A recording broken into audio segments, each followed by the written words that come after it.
Well, welcome to tonight's look at the 97th Street Green Market. I'm Peter Arnson. I'm the director of the Columbus Amsterdam BID, Business Improvement District, and I'm a member of the Bloomingdale Neighborhood History Group, which has 15 members who work together to plan walks and talks about our neighborhood's rich past. In addition, we have a website, upperwestsidehistory.org, which includes blogs. There are articles in the Upper West Side, the West Side Rag, and a collection of historical files are available at the Bloomingdale Library on 100th Street. We organize monthly tours, and the next one will be led by Jim Mackin, the author of Notable New Yorkers. It'll be taking place at 2 o'clock on Sunday, October 3rd. They will meet at Strauss Park. In addition, there will be a Zoom presentation by Joshua Jelly Shapiro coming up in October 18th, Monday, October 18th, on the names. He's the author of Names of New York, Discovering the City's Past, Present, and Future through its place names. The next one after that will be on December 1st. It is also expected to be a Zoom presentation with Louis Picone, author of Grant's Tomb, The Epic Death of Grant, Ulysses S. Grant, and the Making of an American Pantheon. Tonight's talk will be run by Michael Gonzalez, my colleague at the Business Improvement District and a member of the planning group. I'd also like to thank Sophie Levy for her help in preparing the presentation, as well as Winifred Armstrong and Bacha Miller, who made tonight's program possible, and for all their work in pushing it along. Thank you for joining us to hear about a program that has successfully changed the direction of regional agriculture, which New York City relies on for food and for its water supplies. I want to thank Margaret Hoffman, the Grow NYC Regional Coordinator for Markets in Northern Manhattan and the Bronx, for assembling stories and pictures and making sense of 35 years of giving local food producers a place in the urban market and giving New York City residents high quality produce. I am hugely interested in the role green markets have played for consumers, markets, and the food industry alike, and the survival through many changes of this nonprofit collaboration with New York City government. However, I will limit my curiosity and questions because we want to hear Margaret's presentation within the 45 minutes allowed and allow time for questions at the end. I am very excited to hear Margaret talk about the story of the 97th Street Green Market, and with the help of featured voices from farmers and local customers who you will soon hear. Thank you all. Michael, should we go forward? Okay, so welcome to everybody. Since this is a history presentation, we're going to start with a quick timeline of the green market, and then we'll go into some more specifics about the 97th Street Market. So in 1970, our story starts when the Council on the Environment of the City of New York was created. It was a 501c3 nonprofit, it still is, in conjunction with the mayor's office. It was born out of the spirit of the first Earth Day. The Council on the Environment was initially a policy-based organization, writing comprehensive reports about the quality of life, issues like air quality, traffic, and noise. Their early programs included work with community gardens and environmental education. In 1976, we had the first green market opening. Barry Benepe, who was an architect and a city planner, and Bob Lewis, who was a regional planner, joined together to solve what they recognized as two big issues at that time. The loss of regional farmland to development and the environmental impact that those losses caused, and the lack of availability of fresh local produce to the residents of the city of New York. They created Green Market as a way to solve both of these problems. In 1977, the Green Market became part of the Council on the Environment. The initial success of the Green Market with the initial success of the Green Market, it became clear that Green Market had incredible growth potential, and that it needed an organization to provide support and enable it to continue to grow. The Council on the Environment seemed like a good fit, and so they joined forces. In 1978, the Green Market at 102nd Street in Amsterdam was opened. As of now, we can't really have not been able to determine exactly how this site was identified for a Green Market. It seems pretty clear from my conversation with Bob Lewis that there was a strong community support. There was strong community support for having a Green Market, and that the community board helped to identify potential sites. The 102nd Street site was identified and fits with the criteria we still use for identifying potential market sites. This is a photo, I believe, of the 102nd Street Market in action. Then we have sometime around 1992, again, we don't have an exact date for this. The school that was adjacent to the lot on 102nd Street was condemned. It was a building that was from the early 1800s, and that forced the market to be relocated. Once again, the community board was instrumental in recommending a site, and the New York City Board of Education supported the relocation to the 97th Street site. In 2003, after being a seasonal market, initially from May to November, and then for a short time, I think it was from May through December, it eventually became a year-round market. As you can see in this picture, our city councilwoman Helen Rosenthal and our market manager Royal are doing a cooking demo with their winter jackets on, which tells you that it was winter time. Okay. Now, with Peter's help, we are going to just talk about some of the go into a little bit more detail about Green Market. So, Margaret, what is Grow NYC? So, Grow NYC is a 501c3 nonprofit. It is it's been around for 51 years. It's an environmental organization that helps New Yorkers by providing essential services and taking action to make New York City a more livable space. It currently is composed of 4 different programs: food access and agriculture, which is Green Market is part of; conservation, which includes our composting program; green space, which helps with community gardens and non-parks open spaces. So it includes, they do work in things like tree pits and street medians and things like that.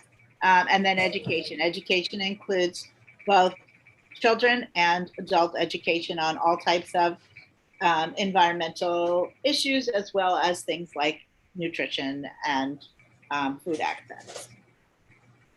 Real good. And what is the Green Market then? So Green Market is one of the programs of Grow NYC.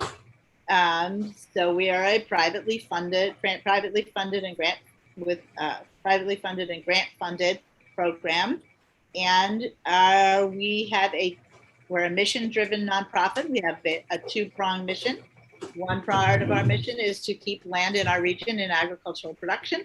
The other part of our mission is to provide access to the residents of the city of New York with fresh, locally grown produce. To do that, in order to accomplish that mission, we run more or less 50 markets around the city. There are actually about 150 farmers markets in the city, but Green Market is the largest operator of farmers markets, meaning that we run more markets than any other single operator, and that our markets typically have a bigger footprint than most of the other farmers markets. A lot of the other ones are just 1 or two farms in a schoolyard or a churchyard. And our markets typically can range from the same size, 2 or 3 farmers, up to Union Square, which can have as many as over 100 on a Saturday. The other things that separate Green Market from other farmers markets are that we're a regional farmers market. You can see our region map here. We have, our region is defined as 200 miles. There we go, there's the region. The dotted circle indicates the region. It's a 200-mile radius. New York City is not the center of the circle. Poughkeepsie is the center of the circle. And all of our farms come from within that region. In addition, all of the farms in our program are small family-run farms. There are no co-ops or corporations and very few partnerships. They are all limited family partnerships.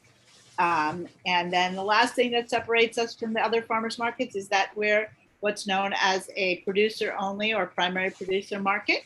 That means that everyone who is in our program can only sell at market what they grow on their farm. It's always direct from the farmer to the consumer. They cannot buy from someone else and then resell it at the market. Okay, so we have a video here of Sawyer from Locust Grove Farm, who has been in the free market program all his life. Let's hear from Sawyer. How are you? How's it going? Good.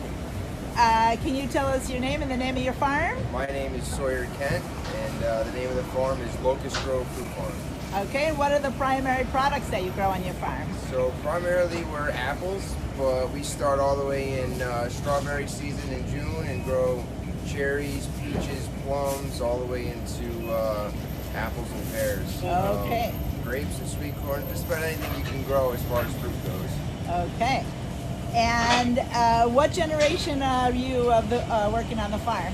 I'm the 7th generation. The 7th generation. 2020 was our 200th year of operation as Locust Grove. Wow. Okay. And what's your earliest memory of being at the market, in particular 97th Street? My earliest memory would probably be sometime in elementary school. My father would bring me down. We'd help set up till around 10 a.m. and then we'd get to scurry out and hit the museum for a little bit. Ah, so you didn't have to work all day, you just had to work for a couple hours. Nope, just help set up. What time did you have to get up to come down, do you remember? 4 a.m. 4 a.m., yeah, the regular time. Okay, so how many acres is the farm? We're just around 100 acres. Okay, and how many people work on the farm?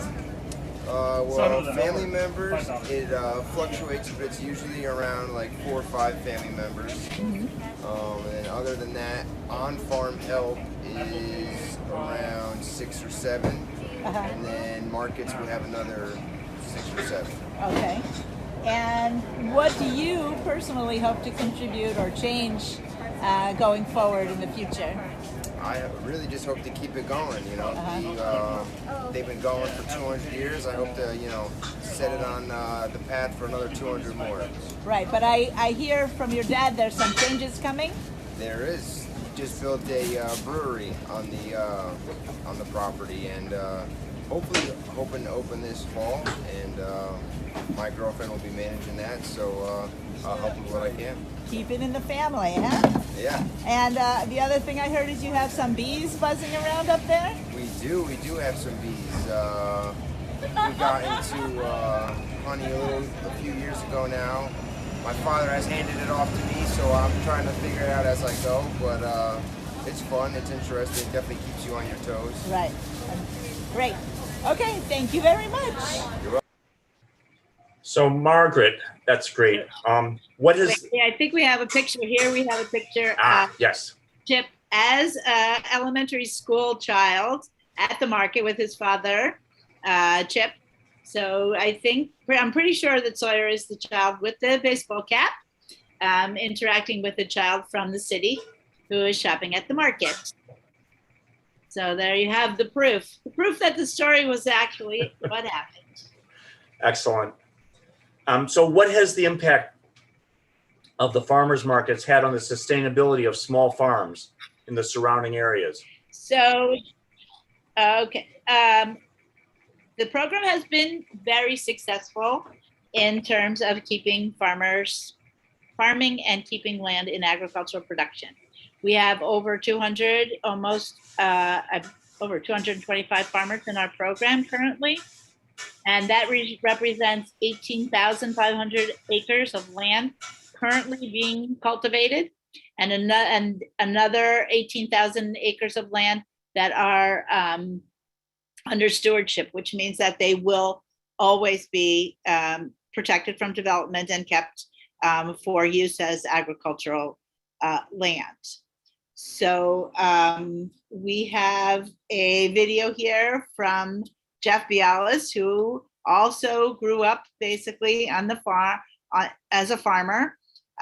He now has his own farm, and his family and he have been in, they were at 102nd Street, and they are now, and he's currently at 97th Street. So you can see that, you know, and he will testify that being in a part of Green Market helped his family stay in business and has supported them over the last 30 years. Take it away, Jeff. Hi, this is Jeff from JNA Farm. I started the Upper West Side Market before it was actually on 97th Street. It was on 102nd Street. I was there from 92 to 94, and then in 1995 we moved to 97th Street. The market definitely helped keep the farm alive. At the time I was on my parents' farm, and it was Bialis Farms. They were longtime onion growers facing the same problem many farmers face, which was declining market and prices going down and costs going up, and we needed a way to pay the bills. So we tried Green Market, which we had heard from other farmers was the way to go to make a living again. And it did. You worked hard, but you got paid each week for the work you did, unlike wholesale where you're always fighting to get a better dollar and get paid, because some of the wholesalers won't pay you. You'd have to fight and fight and fight, and 3 months later maybe get paid. So Green Market did help keep the farm alive. In 2010, my wife and I started JNA Farm. We wanted to grow organically. We had 2 young kids, and we thought that was the best move, to go out on our own. We started with 6 acres. Now we have 15 that we can use, about 12 each year is in production. There's definitely a learning curve to switch from conventional to organic, but it's been an amazing ride, and the customers have been supportive all through it. This is my 29th year on the Upper West Side, and I've had customers shopping with me from day one. A lot of quarter century customers still come back every single week and are so appreciative. And it's a two-way street, because I appreciate them. They make it worthwhile for me to come there, both by buying my vegetables, but also by becoming an extended family. We're all so close. They know about my life, I know about theirs, and although I don't know many names, I feel like a bartender where I know what they order, what they get each week, and I'll ask them about the following week. I know more names than I used to, but after 29 years, you'd hope you'd remember a few. But anyway, one of the things I've loved about the market is how it is such a community, and when things are rough, people really come back and hold close to what makes them feel safe. And between 9/11 or hurricanes, or even the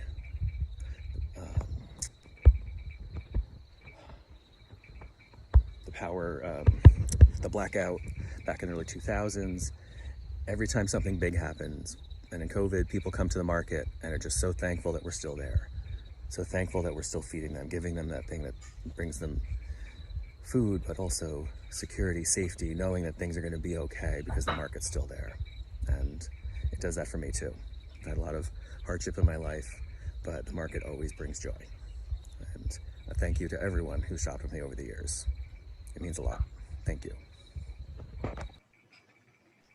Thank you, Jeff. Jeff is one of our Hi, favorites this is on 97th Street. And this is a picture of Jeff a few years ago. His daughter, who's in the picture with him, I believe started college this year. So it's been a long road for him, but it's a road that's still going. Excellent. Has the Farmers Assistance Program helped new immigrants? And if so, how? So the Farmer Assistance Program that is part of Green Market, one of the programs of Green Market.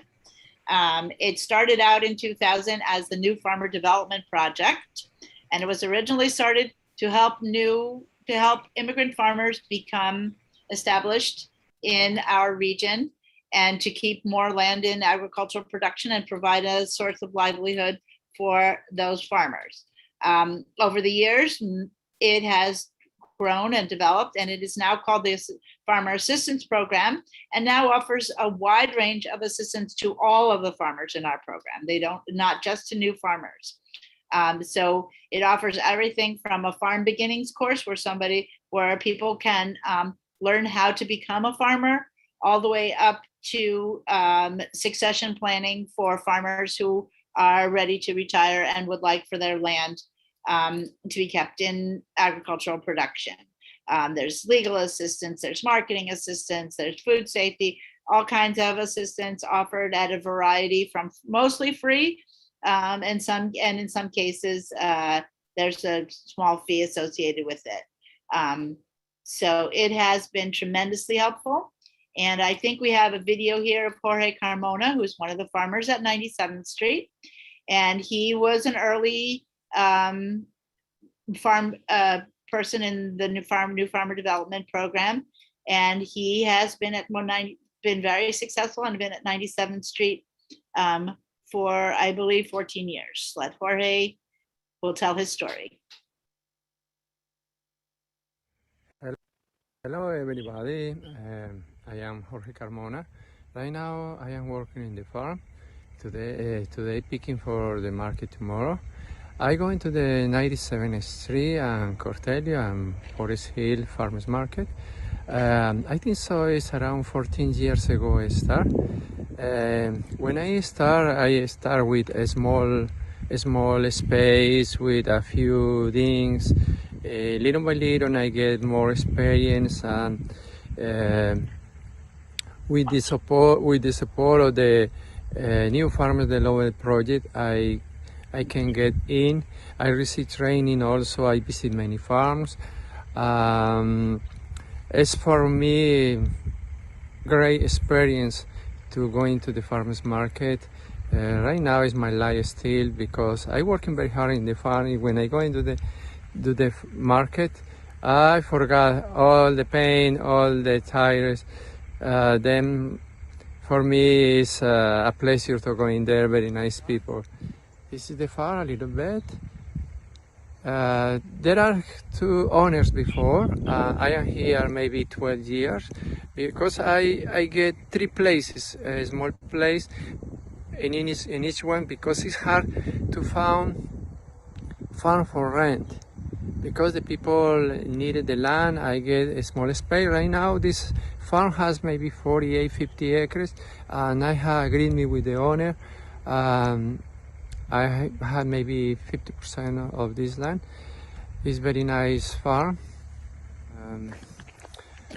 I'm so happy to share my history. I'm an immigrant because I coming from Colombia 20 years ago. I live in beginning in New York. Around 15 years I start with a farmer. In the beginning I helped two other farming. I get some experience. After New Farmers Development Project give me some training. I visit many farms in the country. I'm so grateful with the farmers market because I have other opportunity here.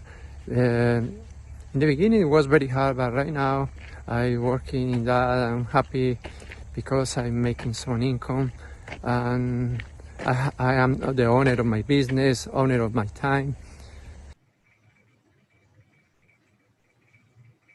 Okay. Excellent. So, do Nice. you know? Hello, everyone. Oh, Yes. do you know if anyone has been influenced by the green market to change their careers? Actually, there are a lot of people who are farmers now who had other careers previously with varying degrees of success. We have a lot of people who made a lot of money in the financial world and bought land and started farming. Some of them have remained as farmers and some of them have moved on. We have also currently, for those of you who are basketball fans, we have Amari Stoudemire, who has a livestock farm up in New York State. For a while, we had former Governor Pataki had a farm. There are a few others, but most of those are not as successful as the career change from someone who's in the food business to farming. And we have Ray Bradley as one of the farmers who formerly attended 97th Street, now just attends Grand Army Plaza in Brooklyn. But he started out as a restaurant chef, and he worked for many years to be very successful as a restaurant chef. And as a restaurant chef, he became very interested in good food and where the food that he was using came from. And he started working with a farmer and buying food directly from the farm for the restaurant. And eventually he transitioned into being the farmer. And he is still a farmer to this day. So we have a quick video clip of Ray talking about his life on the farm. Here he is.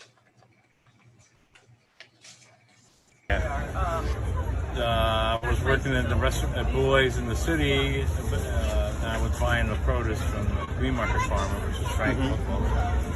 And I was going to start my own company, buying and selling produce. And then I worked at Bouley's 3 years, and I was ready to go. He said, "Why don't you come work with me?" I came up there, and I've been there ever since. He's since gone, but I'm still working in the same place. Yeah. And what were you selling then? What was I selling on my own? Yeah. Yeah, garlic, heirloom tomatoes, onions, tulips. Basically, it's almost the same shit. Potatoes that I have now. Yeah. I worked on my own. After I worked with Frank for a little bit, then I went on he left. I left for a little time, and then I came back on my own. I just worked by myself. In New Paltz.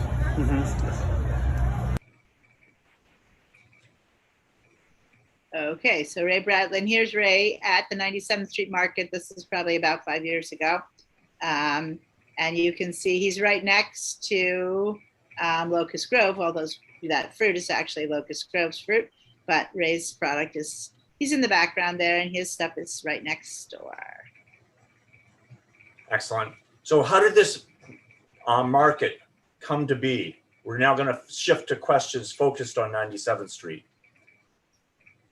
Okay, so, well, we don't really know the answer to this question. We've been working on this and trying to find the answer, but as best as we can tell, there was some sort of community group on the Upper West Side in the 1970s who was very determined to have a farmer's market in their neighborhood and thought that it would be a great addition to the neighborhood. And they approached the community board, and with the help of the community board, they were able to identify a site. And the site on 102nd in Amsterdam was a vacant lot adjacent to a school. And it turned out to be a good choice. It actually fits a lot of the criteria that we still use today to choose market sites. We always go through a community board, and we look for sites that have wide sidewalk, accessible by truck, that are in a public space, not in front of a residential or commercial building, and that have good visibility from the street. So those are all things that the 102nd Street Market, all criteria that it met. And sure enough, it was a successful site. Now we have a letter written by one of our longest standing most loyal customers at 97th Street. Read by Peter's intern, Sophie. So this is a letter from Anne about discovering the 102nd Street Market and her experience for all these years since then at the 97th Street Market. I spent my college years living on organic farms in Western Oregon, studying and having fun. I loved it, but as an East Coaster and an artist, I ultimately decided to plant myself in New York. In early 1976, I moved to 95th Street in Riverside Drive, the corner that remains home for me to this day. The Upper West Side had some dramatic shifts in neighborhood demographics in those days. Block by block, people of different classes and backgrounds lived and worked side by side. By 1978, Fairway was newly opened, and what is now the 97th Street Green Market started out as a handful of farm stands on an empty lot on West 102nd Street. I don't remember how I discovered them, but they comforted the hippie girl in me. Real food from people who cared so much about it. Fairway did not even sell cane sugar then, out of principle. I used to pick apples in a large commercial orchard in the Yakima Valley in Washington, where there was really only one variety, the Golden Delicious. I was so excited to find the fragrant, bumpy New York State varieties at the farmer's market. I don't remember all the farmers I met back then, but I remember the sweetness of the scene, their kind faces, their bad puns. The 97th Street Market is an essential weekly ritual for so many of us. I have met some of my closest friends there. Our dogs are buried on Ray Bradley's farm. Ray got me started making art for his farm first by asking me to paint his New Paltz mailbox, then barn signs, and over the last 15 years, menus for Bradley Farm dinners. Jen and Jean-Luc opened the restaurant Picnic to me so I could teach a watercolor class on Saturday afternoons, the students fueled with red wine and tart flambés. And always, with everyone, so many laughs. The farmers at the market give us way more than food. 20 years ago, on the Friday after 9/11, they came to town. They always show up for our community.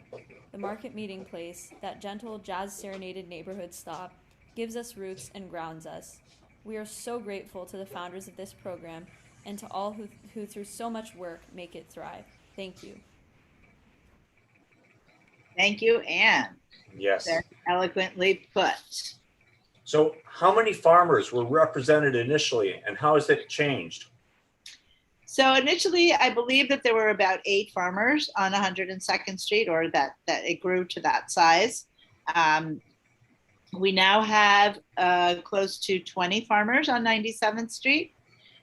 Typically, it's the same trajectory that has happened over time there that happens currently in our markets, which is that when we open them, we have pretty much fruits and vegetables available, and we start with a basic selection of fruits and vegetables. And as the market grows and we become more familiar with the neighborhood, we add in a variety of different products. We try to achieve what we call commodity balance, so that there's not it's not all one type of product. So we're looking to have a variety of products there. We now have pretty much all the food groups represented at 97th Street. We have meat, we have fish, we have vegetables, we have fruit, we have dairy, we have cheese, we have baked goods, we have sometimes cut flowers. We have pretty much all of the commodities represented. We also do try in markets that are bigger, as this 97th Street is now, to have some sort of geographic representation, so that we have a Jersey farm, we have a farm from the Hudson Valley, we have farms from Pennsylvania, we have farms from all over. In part, that is because of the seasonal nature of the business. So the things come in, products come into season in Jersey, in southern Jersey, way before they come into season in the Hudson Valley. So you will see cherries, for example, at Kernan Farms several weeks before you see them at Locust Grove. That is because there's probably 300-mile difference between where they're growing, and that creates quite a difference in the seasonality of the product. Real good. What is the day in the life of the 97th Street Market like? Okay, so when you get to the market, location at 6 o'clock in the morning, it looks pretty much like any other street in New York City. The farmers start arriving between 6 and 6:30. They start first set up their tents, and then they have to set up all of their produce. It takes them a while, but within an hour and a half, 2 hours, the street turns from an empty New York City street into a bustling neighborhood market. It fills up with people, some of whom are shopping and some of whom are just passing through. But it's pretty much busy all day, all throughout the market hours. The market is now open from 8 a.m. to 2 p.m. every Friday all year round. And it's pretty busy until around 1 o'clock. At around 1 o'clock, many of the farmers have sold out or have sold out of some of the products, and they start to pack up. And then they like to be on the road back home to the farm by 2 o'clock. We try to make sure that we leave the space as clean or cleaner than we found it. We're very committed to supporting the neighborhoods that support us in that way. We have farmers take everything, the trash, the ice, the dirty water, if there is any, everything gets removed from the site. And we leave it as we found it. Real good. And what role do the patrons or the consumers play, besides the obvious one of buying at the market? So our loyal customers can help to promote the market. There's always room for growth in terms of number of shoppers.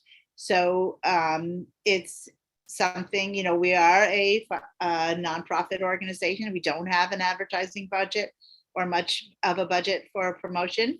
So we do rely on our customers to help us spread the word. There seems to be nothing like word of mouth in terms of helping to promote. So we do rely on customers for that. And also, since we are a 501c3 nonprofit, we do rely on private donations to keep the program running. So I think Michael can put up here both our website, which has a link to our flyer on it, which is grownyc.org. And also there is a link for to make a donation if you want. Financial support is always helpful. Obviously, it goes to keep the program running. In addition, I guess that's what we're covering here. Peter's on mute, so I'll read the question. Do farms adapt themselves to the taste of the consumer, or does it work the other way around? It's a good question, and sometimes it works both ways. But kale is a good example I like to give of how taste of the consumer does impact the farmers. Kale became, a few years ago, kale was the in thing, and everybody wanted kale. There were kale chips and kale smoothies and kale salad and kale, everything kale. And so farmers could not grow enough kale. They planted fields and fields and fields of kale. They planted it in the winter and overwintered. They planted it in the fall and overwintered it. There was always kale, and they couldn't, no matter how much they grew, it wasn't enough. The seed companies ran out of seeds for kale. Then that fad peaked, and demand started to wane a little bit, and then farmers had to cut back on their kale production and produce some other things in addition. I also know that sometimes farmers have grown things specifically at the request of consumers. Ray Bradley, for example, had a customer who was looking for a certain type of pepper that he could not find. And so he gave Ray the seeds, and Ray grew the peppers for him and then sold them at the market. So it works both ways.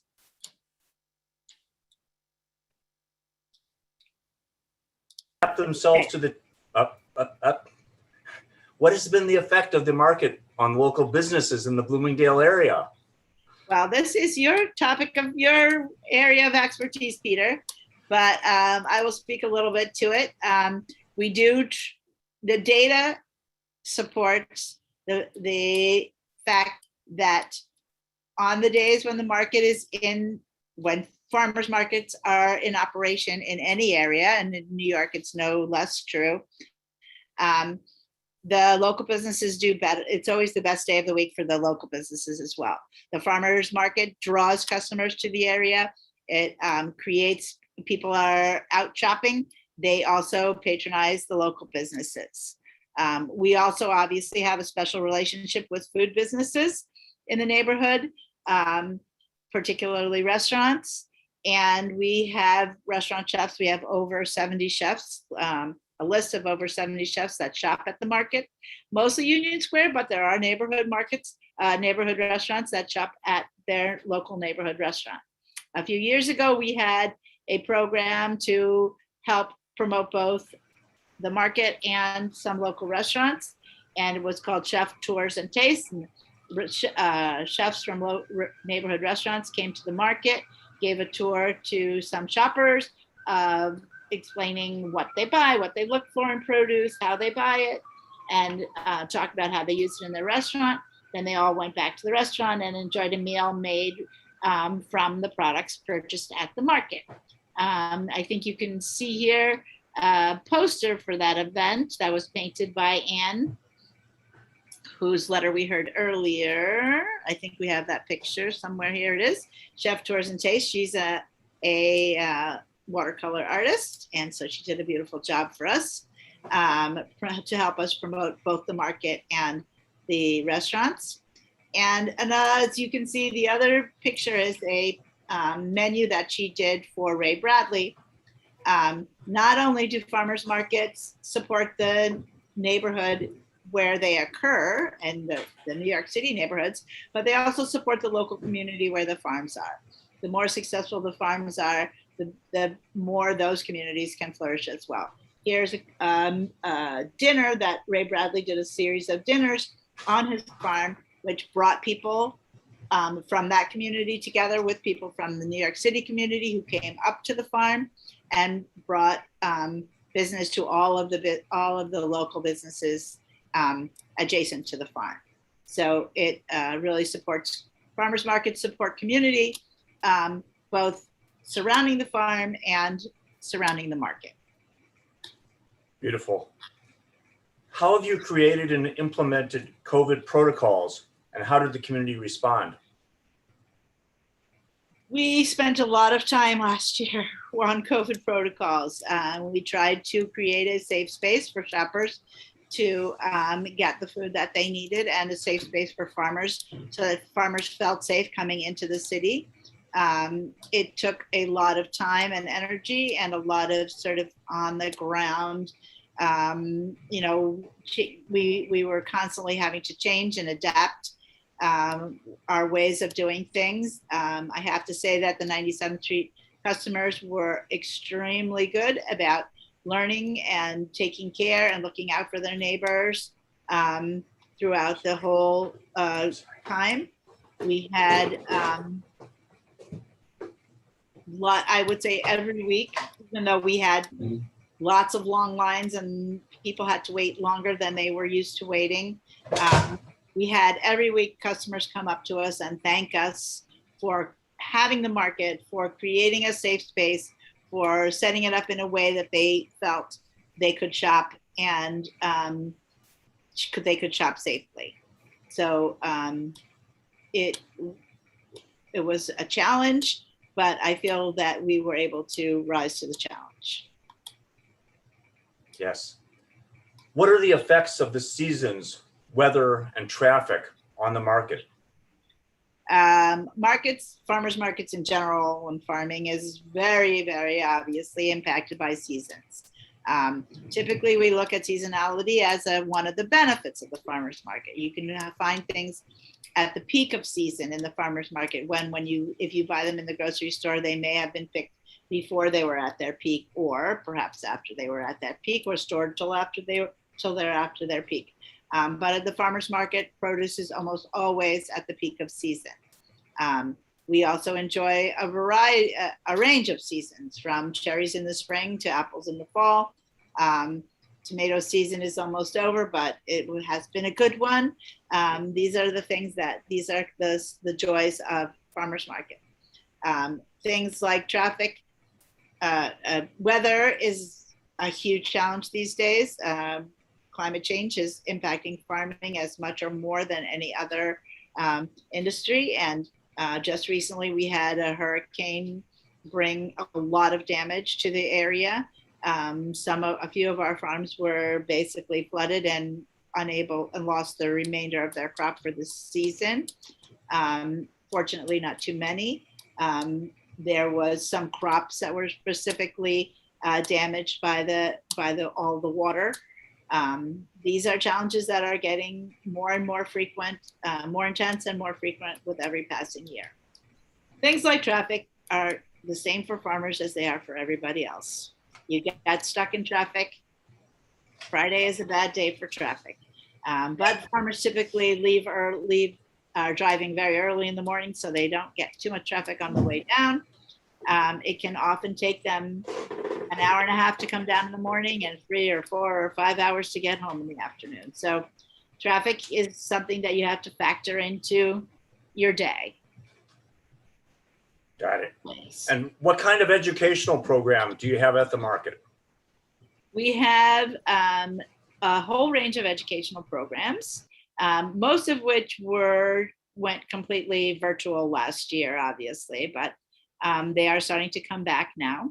We have school tours at the market, which actually, according to my sources, I just learned yesterday or the day before, started at 97th Street because the 97th Street Market was started as a collaboration between the Department of Education, the Community Board, and Green Market.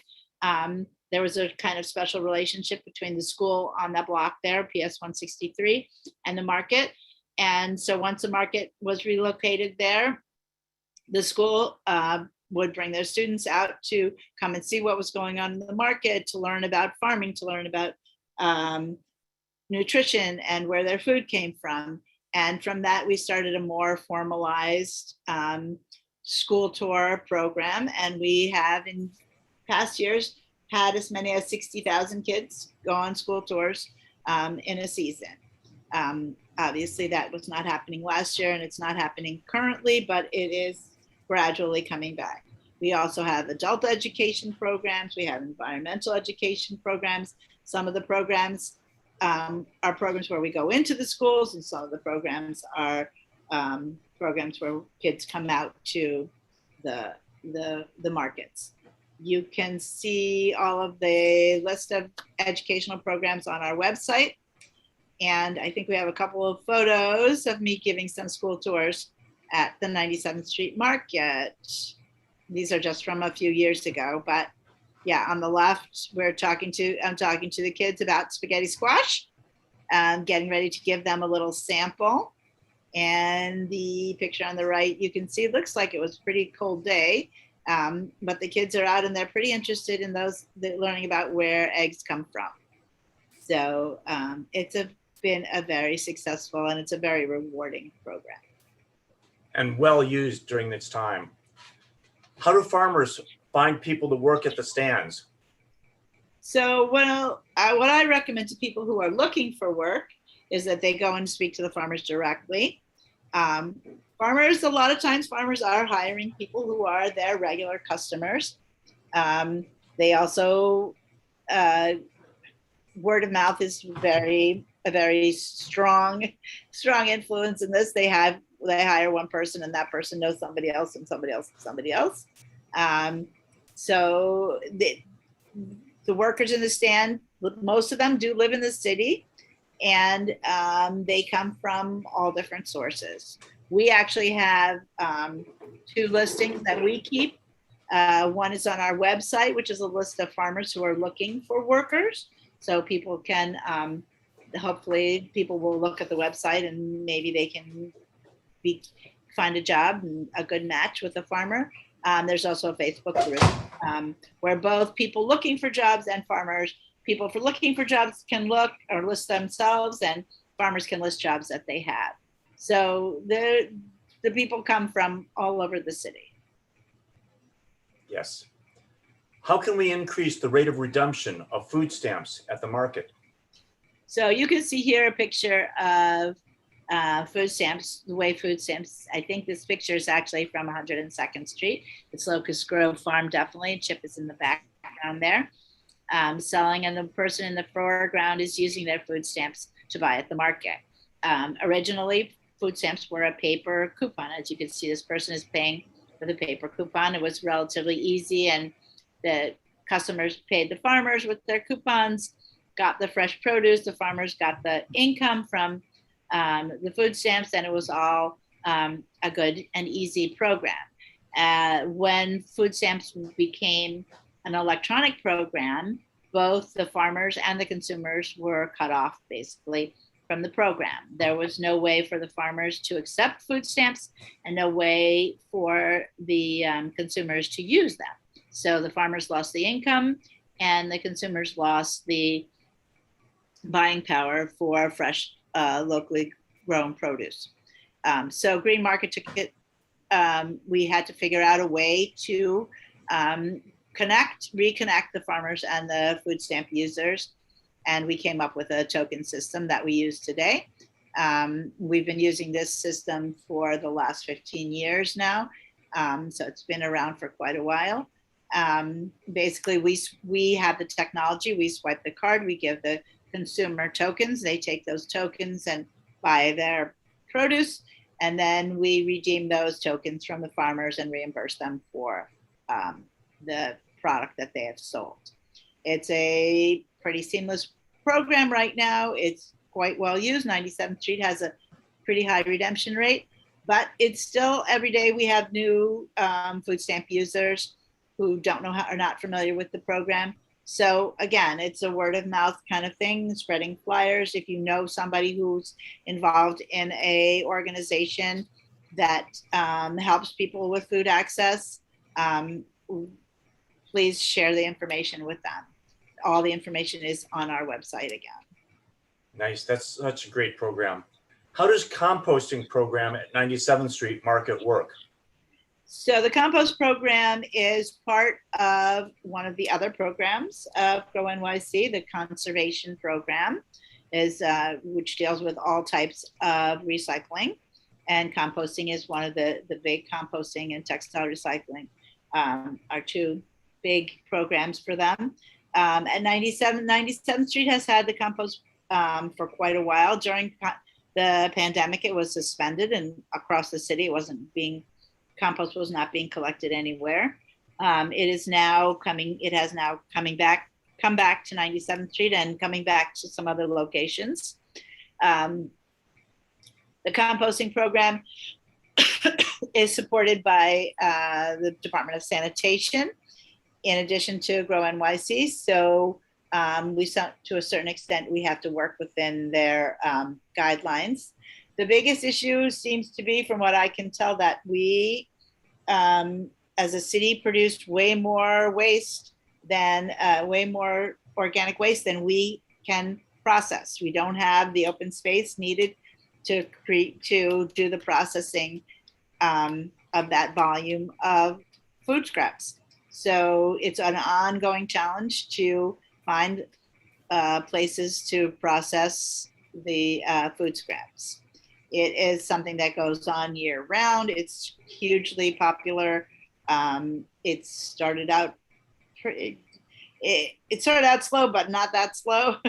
And it has stayed steady, pretty much came right back after the pandemic. And hopefully we'll be expanding pretty soon to more sites, which will take some of the pressure off of 97th Street. But still the real stumbling block is where to process all of those food scraps. But you can read all about it on our website, grownyc.org/recycle. Margaret, thank you so much. This concludes these questions, but we're now going to open it up to questions that are in the chat and then to questions from our audience. Thank you again. This has been tremendous. You're very welcome. Am I reading questions from the chat? No, I think Michael will help with that if that's acceptable. Yeah, so I can read a few questions from it. So we had a question about if you could expand a little bit on 102nd Street street market. How long was it there, and where was it located?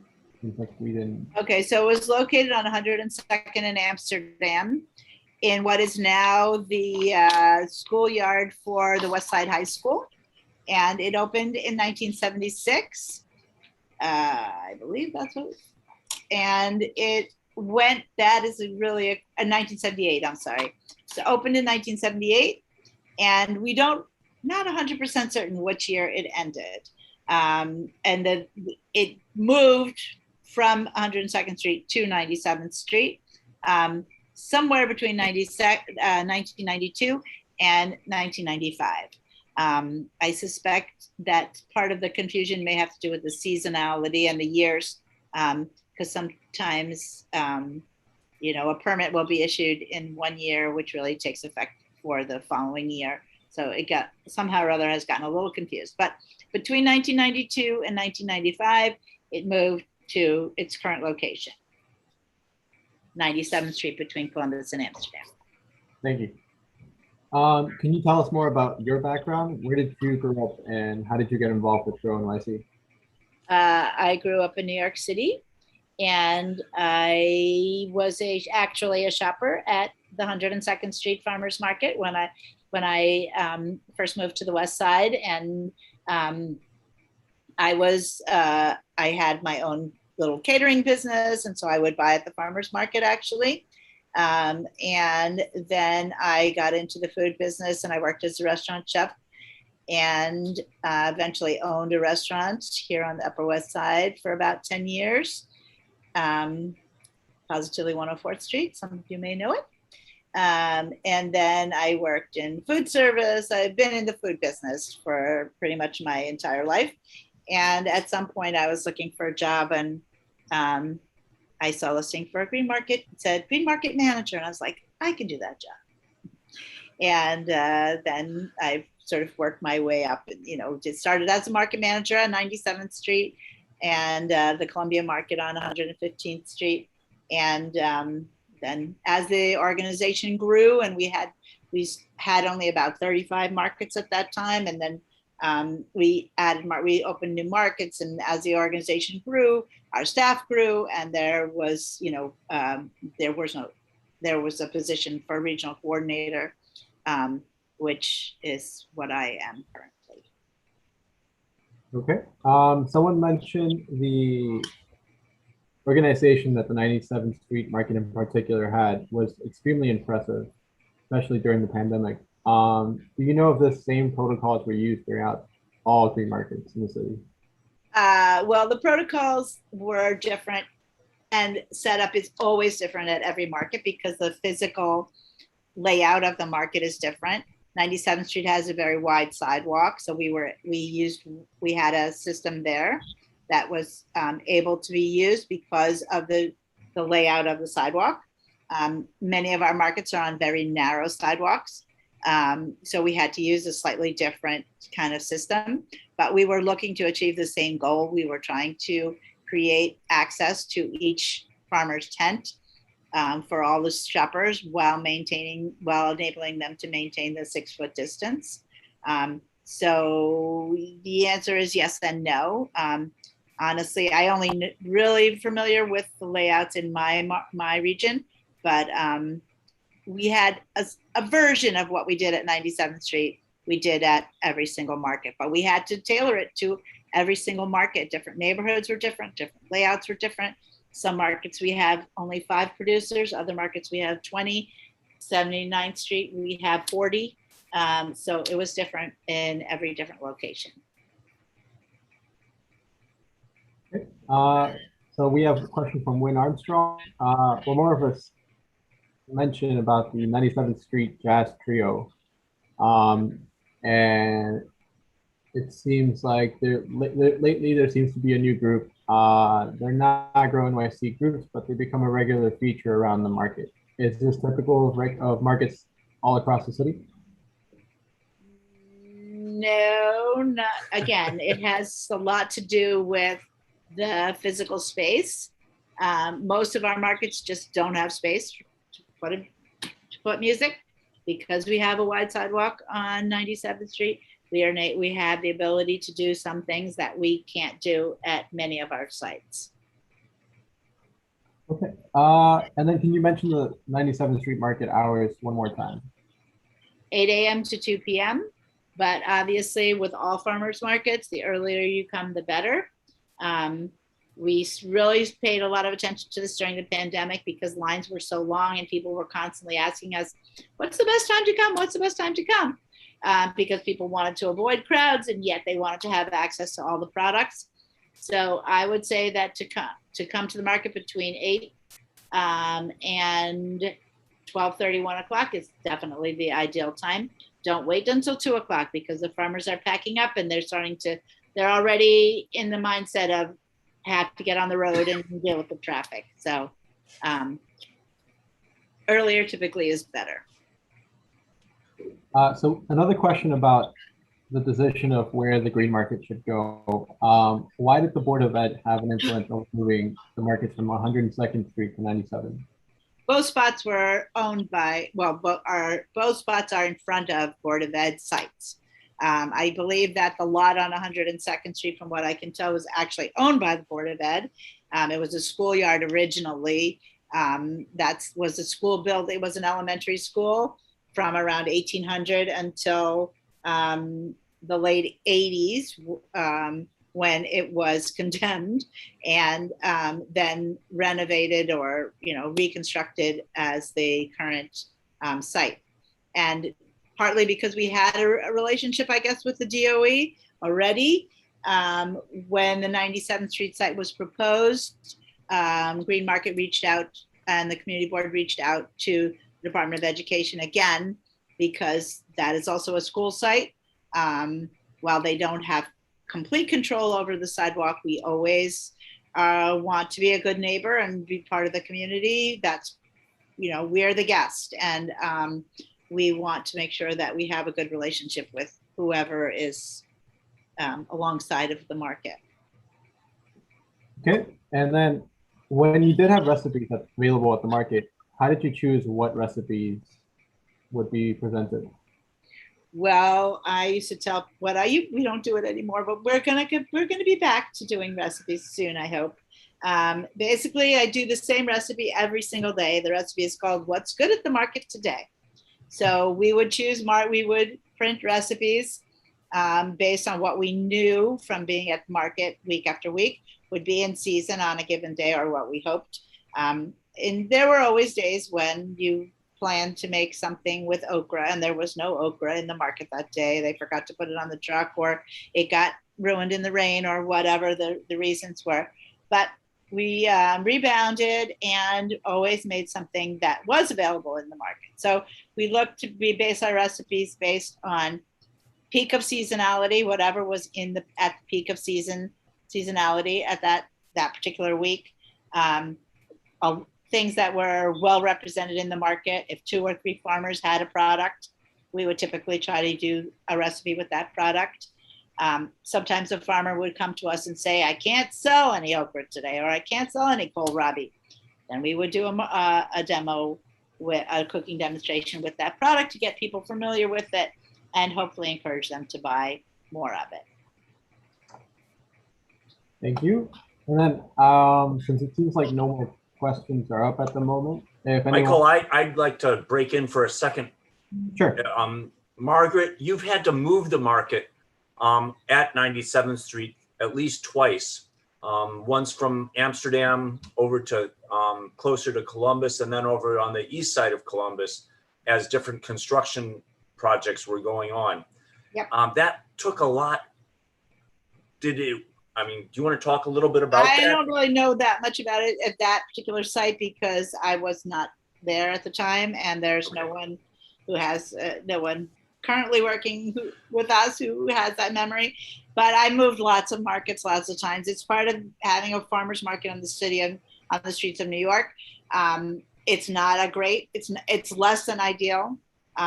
You lose customers because customers won't walk the extra block or the extra half a block or whatever the circumstance. But you also gain new customers because people in New York are very single-minded, and they take the same route every day. And if you move closer to their route or into their route, they might gain some customers. So it's not all downside. You do always, you win some, you lose some, but yeah, it's part of life in New York.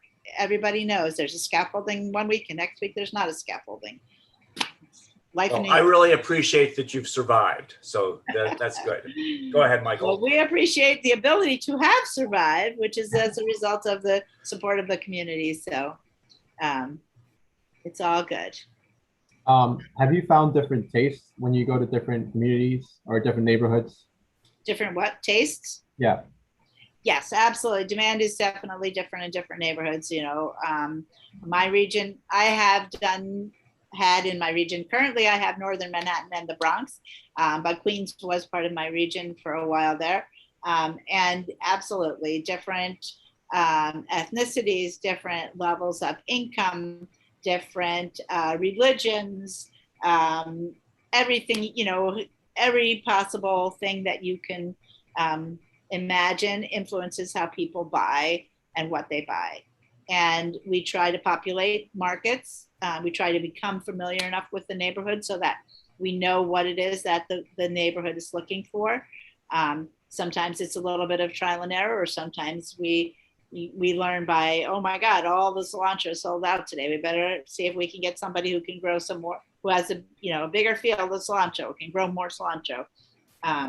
So we do try to keep that in mind, and it definitely influences the farmers that we choose to attend a certain market, and sometimes it influences what those farmers grow, because they talk to the customers. Customers are asking them constantly for a certain thing. If they can grow it, they will. Along those lines, Margaret, there was a clip of Jorge speaking about some of the plants that he learned to bring in. Do you want to talk about that for a moment? Yeah, he told a little story of how he learned by coming to the 97th Street Market that there was a demand for some products that were typically thought of as weeds, things that typically farmers would grow between the rows of their planted crops, and they would pick them and discard them or plow them under. Lamb's quarters, purslane, and amaranth were the three that he mentioned. They're all basically weeds. But they are also edible, certainly, and they actually have some valuable nutritional qualities. So people will pay for them, and so he started picking them instead of plowing them under. He would pick them and bunch them and bring them to the farmers market, and customers were super happy to have them and paid for them. And he was able to get some income from products that otherwise would have been plowed under. Thank you. For the last 5 minutes, I want to open it up to anyone who wants to say something, if they prefer to talk. I know Kaluni has had their hand up for a while, so I'll let them talk if they want to.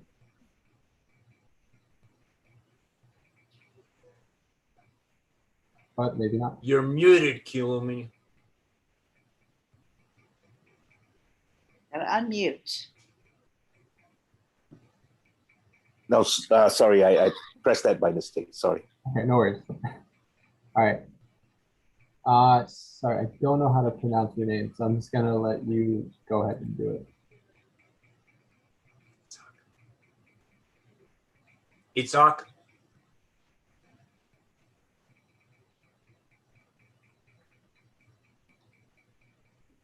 All right, you should be able to unmute yourself now. Unmuted. There we go. Hello? What? Did you have a question? No, it's not Itzhak. How do we change the name? Oh, sorry about that. You can just say your name and ask your question. It's fine. Okay. I didn't have a question. I'm sorry. Oh, it's okay. All fine. No, I was just looking. Glad to have you with us. glad to be with you. We've been customers at this market since we moved here in 1978. Ah, since the beginning. Mm-hmm. So do you know who it was? Do you know what community group it was who brought the idea of a green market to the community board? No, we arrived just after it was started. It was started already. When we got there, Chip was there. Mhm. Chip Kent was there. He Yeah. was like a teenager and he came with his mother. And I remember that there was a farm, there were farmers who came from one of the Carolinas. They came in a huge truck, a whole family, and they grew watermelons and yams. And there was a woman who sold plants. And I can't remember all the others. There were several vegetable people. Right. And at a certain point, Jeff Bialis and his mother came. And then I remember we did the market moved to 97th, and I remember there was a discussion at community board meetings, and a lot of customers showed up to support the market and insist that it remain a part of our community. And I just remember that it was the most wonderful, wonderful place. Every Friday, it was the place where you went to meet all of the people from the neighborhood who you might not have seen, especially in the beginning, in the spring, when the market opened for the first time. It was like, oh, so good to see everybody. Everybody came to see all the people who had been hibernating all winter. And that was particularly true again last year during the pandemic. I feel like we had lots of customers who came to the market, and it was the only time during the week that they came outside. Yes. And it was the only time during the week that they had any interaction with any other people directly, and particularly with their friends and neighbors. And so people were really, really happy to have that opportunity, that the market provided them with that opportunity, particularly during such a difficult time for so many people. It was really the place where we all felt safe, and where we really felt almost as if it was almost normal.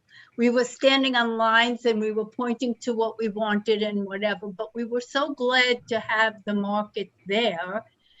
It was just fabulous.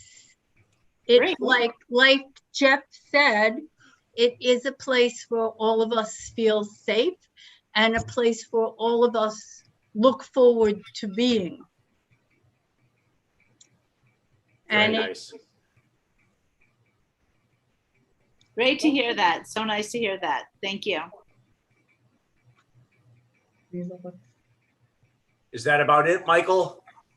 Yes, it seems like that's everyone that I want to ask a question. So thank you for joining us tonight.